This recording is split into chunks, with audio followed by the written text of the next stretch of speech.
Bonjour à tous, la très bienvenue pour cet astro-oracle de la semaine du 26 février au 3 mars. Voilà, ça y est, on va plonger dans le mois de mars.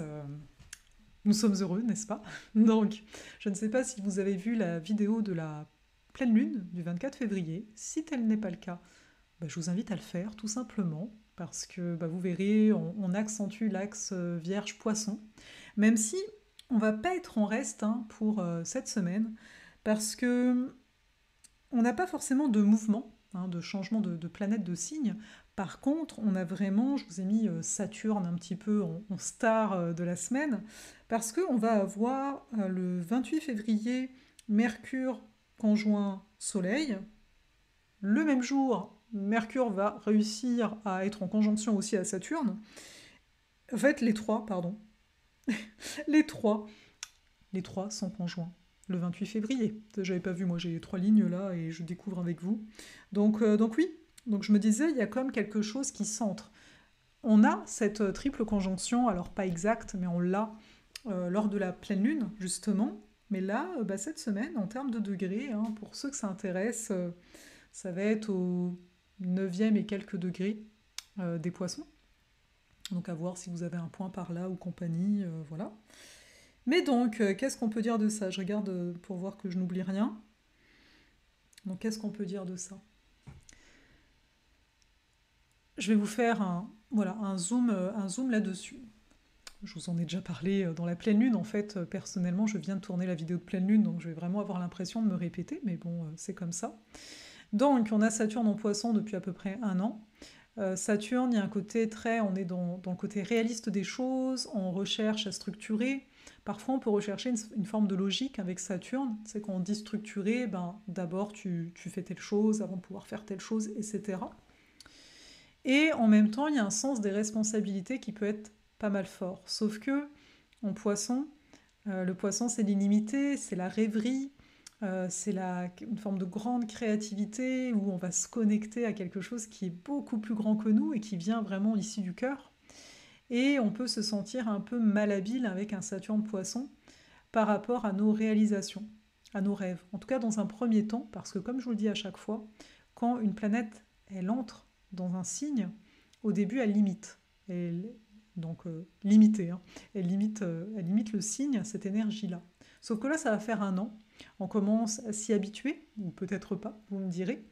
Mais ce qui va être intéressant de noter, c'est notre rapport au temps. Pour moi, Saturne, il y a vraiment ce côté en lien au temps. Il va nous parler du vieillissement, notamment. Et le poisson, c'est un petit peu, non, c'est les Disney, quoi, le poisson. C'est, voilà, c'est intemporel. Et là, donc, on va avoir en plus Soleil et Mercure dans l'équation. Donc, Saturne-Soleil, ça vient toucher notre identité, notre rayonnement, mais également, pourquoi pas, notre vision de l'énergie dite masculine, mais dans un signe qui est très féminin. Pour moi, féminin, c'est la notion de réceptivité, d'accord? Tandis que masculin, c'est la notion d'une certaine action, d'un certain mouvement. Donc les deux ensemble créent la vie. On a besoin des deux aspects. Le mouvement n'est rien si l'immobilité n'existerait pas. Et donc c'est comme on va dire, un sorte d'entre-deux. On est comme dans un passage où avec Saturne, on peut avoir la sensation, donc la bonne sensation d'être cadré. Et peut-être pour certains, ça peut être vécu comme une limitation. Ça dépendra de vos énergies à vous, tout simplement, et de ce qui est vécu, perçu. Mais l'invitation ici, parce que moi j'aime bien voir les choses comme ça, c'est vraiment de se dire pendant cette semaine, comment je peux me cadrer. Voilà, si je sens que j'en ai besoin. Et comment, si je sens que je me mets trop de pression, je peux m'en retirer. Je discutais avec Géraldine. D'ailleurs, Géraldine, je ne sais pas si vous êtes abonné à sa chaîne YouTube, n'hésitez pas. Je vais penser, et sinon vous me le rappellerez, de mettre son lien en commentaire. Je lui disais que personnellement, avant, vous savez, avant, on n'avait pas accès aux séries télé comme on voulait et compagnie, et que l'air de rien, personnellement, ça me faisait du bien parce que ça me demandait moins d'autodiscipline. C'est-à-dire qu'avant, voilà, il y a telle série, elle passait le samedi soir et pas à un autre moment. Donc, voilà, si je voulais regarder cette série, c'était là. Et donc, j'allais la regarder parce que bah, je pouvais pas faire stop, voyez l'idée, voilà. Contrairement à aujourd'hui, on est très libre. Et elle me disait un petit peu l'inverse, dans le sens, elle aime bien aujourd'hui en fait. Et je lui dis, ben ouais, moi aussi, enfin, je vais pas me plaindre. Mais il est vrai que je peux plus facilement abuser. Au lieu de regarder un épisode, je vais en regarder deux par exemple. Et donc, voilà, pour moi, cette semaine, avec ces énergies-là, me fait penser à ça. Voilà, je vous le partage comme ça. De s'observer, et il n'y a pas de jugement ici, il n'y a pas une façon de voir qui est meilleure qu'une autre. Encore une fois, Saturne, c'est de nous offrir une sécurité intérieure. C'est de voir, voilà, qu'est-ce qui moi me sécurise, qu'est-ce qui moi ne me sécurise pas, et la notion d'être rassuré ou sécurisé est plutôt bonne. On a tous un besoin comme ça primordial, donc à nous d'en prendre soin, c'est surtout ça hein, l'essentiel. Et donc pour moi, par rapport, on verra bien comment on la vit cette semaine, mais cette semaine, elle me fait penser à ça. Comment, bon peut-être parce que moi ça fait aussi un bel aspect à ma lune en cancer, hein, ok. Non, dans le sens, pour ceux qui connaissent un peu plus leur carte du ciel, voilà, faut aussi un petit peu voir par rapport à vous. Mais donc, peut-être durant cette semaine, bah, de se dire, moi, quels sont les cadres que je vais me mettre pour ne pas abuser, mais en mode poisson. Hein. On s'entend, vous voyez, tout ce qui est de l'univers de la série télé, mais aussi tout ce qui est de l'univers, pourquoi pas les réseaux sociaux, l'internet, parce que bah, je regarde une vidéo, puis après je peux en regarder une autre, et puis c'est cette illimité-là. N'oublions pas que Jupiter est le premier maître des poissons, parce que certains vont percevoir beaucoup ça, parce que bah, c'est comme si on consomme, vous voyez l'idée. Et donc on ne revient pas forcément à notre réalité, on ne revient pas forcément à nos responsabilités. Ou on va le faire, mais un peu en mode, et c'est là où Saturne est difficile, ou en mode ah, bah, je dois là absolument parce que j'ai plus le temps. Mais qu'est-ce que tu fais de ce temps-là? Comment tu te nourris en fait en arrière-fond, hein, le soleil, comment tu mets en lumière ton propre rayonnement, et Mercure, comment tu nourris tes pensées.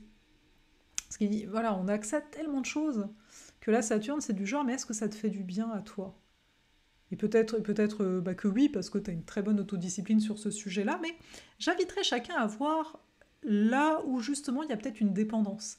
Là où justement il y a un abus, tu sais, vous abusez en mode ah, c'est vrai, on m'arrête plus une fois que je fais ça. Certains, ça peut être dans le travail, hein. Peut-être certains vont me dire ah, moi j'ai pas de souci, j'ai une super bonne autodiscipline, mais t'es peut-être drogué à ton travail.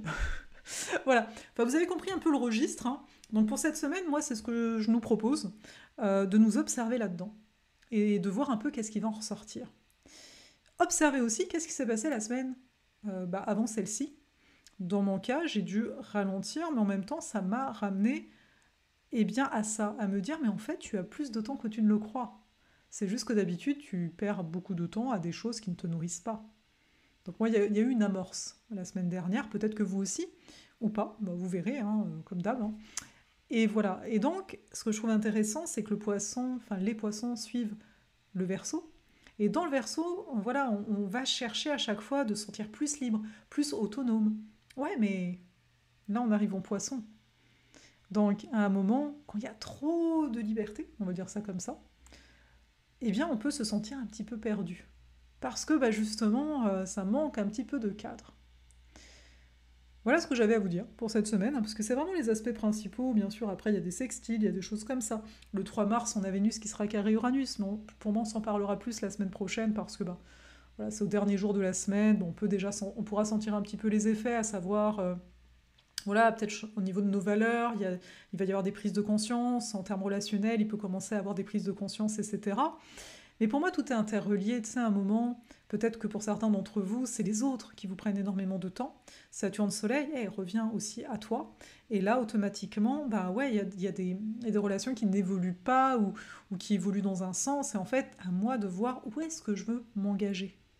Parce que on a une Vénus en Verseau. Donc, là, quand tu te projettes, c'est quel genre de personne? Avec quel genre de personne tu te projettes, tu vois? Qui est-ce que tu as vraiment envie d'avoir dans ton entourage? Bon, ça va être un sujet qui va être de plus en plus fort, plus on va s'approcher de la pleine lune aussi, hein, en balance, hein, qui va s'en venir vite, oui. Voilà, hein, à peine on fait une, on est déjà dans l'autre. Et c'est ça. Comme d'habitude, je vais vous proposer demain, enfin des cartes quoi. Voilà, avant que ceux qui n'aiment pas les cartes s'en aillent, je le répète, on approche petit à petit du 10 mars. Hein. Le 10 mars, il y a la voie de la clairvision qui commence. c'est sur 3 mois, c'est pour apprendre le prévisionnel, arc solaire, révolution solaire, etc. Il reste 2-3 places actuellement, donc il y a 10 places un maximum, voilà. Donc si jamais, ça peut être encore le moment de vous inscrire. Et puis, il y a aussi la voie des ancêtres. Je suis très heureuse de proposer cette voie-là. Donc l'astrogénéalogie, le transgénérationnel, on commence en avril, mais là, vous avez la possibilité de payer jusqu'en 5 fois. Je vous laisse regarder tout ça. Si vous avez des questions, vous savez où me trouver. Droite ou gauche? Allez, on commence par celle-ci, la droite pour moi. Lune en Gémeaux. Donc, qu'est-ce qu'on a comme information complémentaire ici? Donc, pour vous, il y a un besoin de mouvement. Il y a peut-être un besoin aussi de parler avec du monde, hein, tout simplement. La Lune peut aussi nous parler, donc je parle de besoin, ça peut être aussi des peurs associées, dépendant de votre contexte, hein, des peurs associées à qu'est-ce que vous allez bien pouvoir dire, peut-être avoir une sensation que vous avez besoin de plus vous former à certaines choses, peut-être aussi, sur le coup, moi je vous disais, cette semaine, voir un petit peu comment se cadrer, et peut-être que pour vous, il y a vraiment une nécessité de se cadrer parce que il y a vraiment un besoin de mouvement, mais peut-être que c'est un trop-plein de mouvement aussi. Beaucoup de sollicitations. Peut-être que vous avez tendance à répondre « oui, je suis là » à la moindre personne qui veut vous parler, alors que vous avez quand même vos propres projets à concrétiser, etc. Ça, c'est une chose. Si vous avez choisi l'autre, nous avons Chiron Taureau.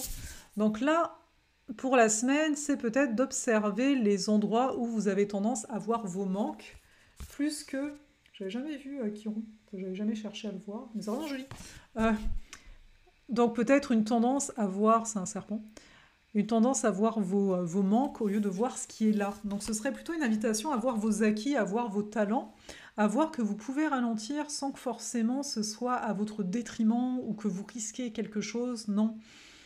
Il y a une invitation à beaucoup à ralentir. On pourrait voir que la lune Gémeaux, là, l'autre tirage, ça peut être une invitation à plus de légèreté, un besoin de légèreté, un besoin de s'amuser, parce que peut-être vous êtes trop sérieux, et le Chiron Taureau, ici davantage le fait de dire « t'as le droit de te poser ».